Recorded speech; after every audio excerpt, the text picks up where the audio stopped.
Hello dear students, lecture start करने से पहले एक बात जरूर कहूंगा, वीडियो को कंप्लीट देखें, कॉपी पेन लेकर साथ में बैठें, जहां इंपॉर्टेंट लगे उसे नोट करें। अगर कहीं आपको दिक्कत हो तो उसे कमेंट बॉक्स में जरूर लिखें, जैसे भी समय मिलेगा मैं उसे सॉल्व जरूर करूंगा। इसके साथ ही शेयर, लाइक और सब्सक्राइब जरूर करें ताकि और विद्यार्थियों के पास पहुंचे और मैं आपके पास। चलिए आगे स्टार्ट करते हैं। चलिए, तो question, a resistance R equal to 2 ohm is connected to one of the gap in a meter bridge which uses a wire of length 1 meter.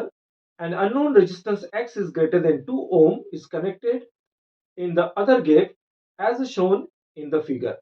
The balance point is noticed at L from the positive end of the battery. On interchanging R and X, it is found that the balance point further shift by 20 centimeter away from the end A, मतलब यहां से 20 centimetre खिसक जाता है।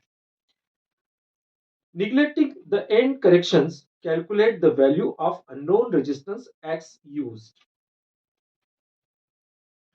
चलिए, तो question समझते हैं। सबसे पहले ये हमारा मीटर ब्रिज का अरेंजमेंट है। मीटर ब्रिज के अरेंजमेंट में ये हमें आर दे रखा है जिसकी वैल्यू 2 ओम है, और यहाँ पर एक्स दे रखा है जिसकी वैल्यू 2 से ग्रेटर है, ये उसने कह रखा है। अब हमें क्या कहा है कि ये बैलेंस कंडीशन में ये एल सेंटीमीटर है और ये रिमेनिंग कितना हो जाएगा 100 माइनस एल। क्यों हो जाएगा? क्योंकि मीटर ब्रिज की जो पूरी लेंथ होती है वो 1 मीटर यानी 100 सेंटीमीटर होती है। अगर ये एल है तो रिमेनिंग कितना हो जाएगा 100 माइनस एल। और मीटर ब्रिज का प्रिंसिपल जो है वो व्हीट स्टोन ब्रिज पर वर्क करता है, यानी ये resistance R upon something, this upon something, या फिर ये दोनों का रेशो इन दोनों के रेशो के बराबर। ये तो पहली कंडीशन थी। अब उसने क्या कहा है कंडीशन में कि एक्स को आर की जगह रख दे, आर को एक्स की जगह रख दे। तो ये जो बैलेंस पॉइंट है ये खसक कर 20 सेंटीमीटर आगे चला जाता है। तब उस वक्त अपने को एक्स की वैल्यू निकालना है। तो सबसे पहला काम हमारा R by x equal to ये एल, और ये कितना हुआ 100 माइनस एल। ये हमारी इक्वेशन नंबर फर्स्ट, जो पहली कंडीशन दे रखी थी, जो पहली कंडीशन दे रखी थी वो हमने लिख ली। अब हमें सेकंड कंडीशन क्या कहा, आर, अब आर नहीं बचा, अब एक्स हो गया। अब आर आर नहीं है, ये अदला बदली हो गई, एक्सचेंज हो गया। एक्स की जगह आर, क्योंकि क्वेश्चन में दे रखा है, तो आर की जगह एक्स हो गया और एक्स की जगह आर हो गया। तो एल कितना बढ़ गया 20 सेंटीमीटर बढ़ गया। तो ये कितना हो जाएगा 100 माइनस एल प्लस 20, तो x by R equal to x L plus 20। 100 minus 20 तो कितना हो जाएगा 80 माइनस एल। ये हो गई आपकी सेकेंड इक्वेशन। अब हम क्या करेंगे, फर्स्ट और सेकेंड का प्रोडक्ट करते हैं by multiply.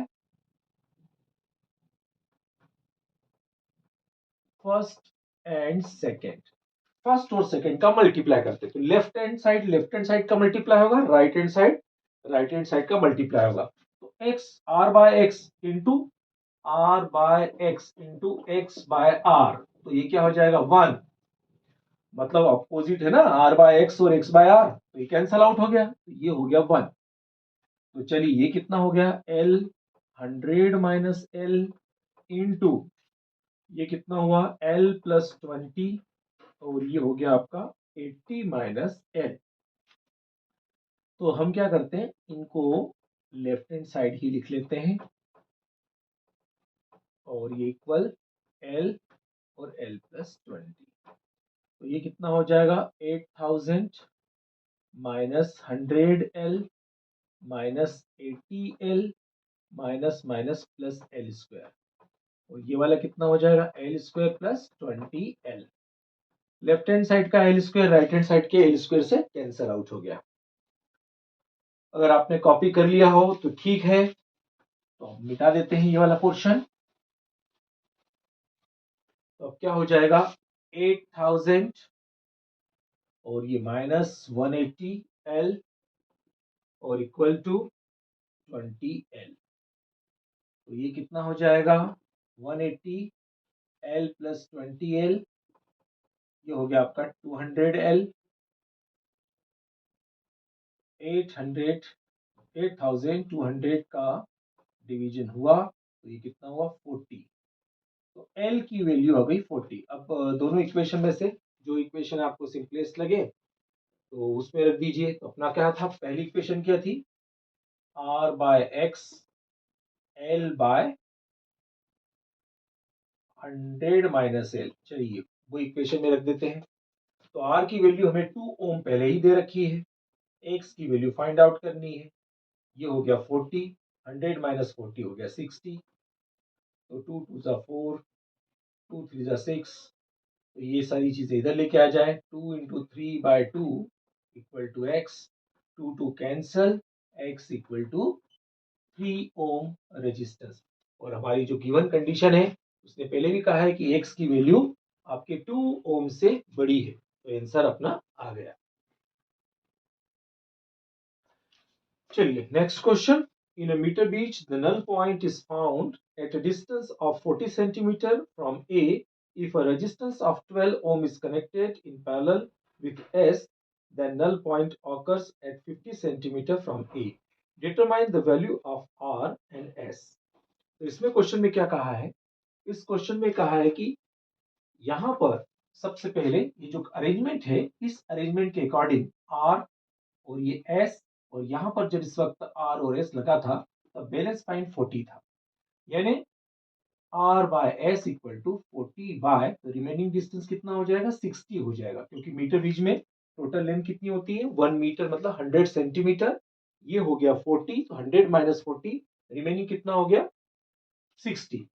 0 0 cancel, R by S equal to 2/3। 2 2 जा 4, 2 3 जा 6। या फिर हम R इक्वल टू 2x और S को हम 3x लिख देते हैं।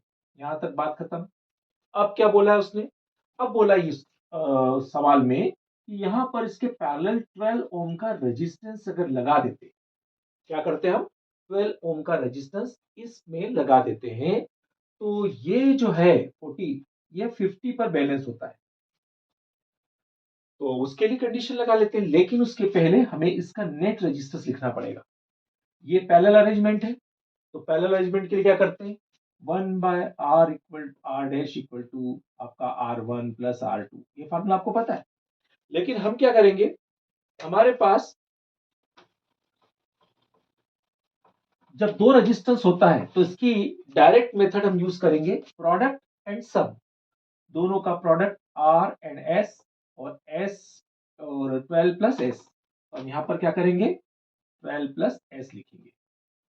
ये हमारा नेट रेजिस्टेंस हो गया इसका। तो अब बैलेंस कंडीशन क्या हो जाएगी, बैलेंस कंडीशन होगी R by 12S upon 12 plus S equal to 50 by 50, 50 50, right.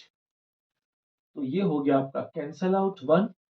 R equal to 12S upon 12 plus S। चलिए इनकी वैल्यू यहां रखी हुई है, 2x और 3x रख देते हैं। 2x ये कितनी है 3x, 12 प्लस 3x, दोनों के पास से x यहां से कैंसल आउट कर देते हैं। 2 इंटू 12 प्लस 3x और 12 इंटू 3 36, 24।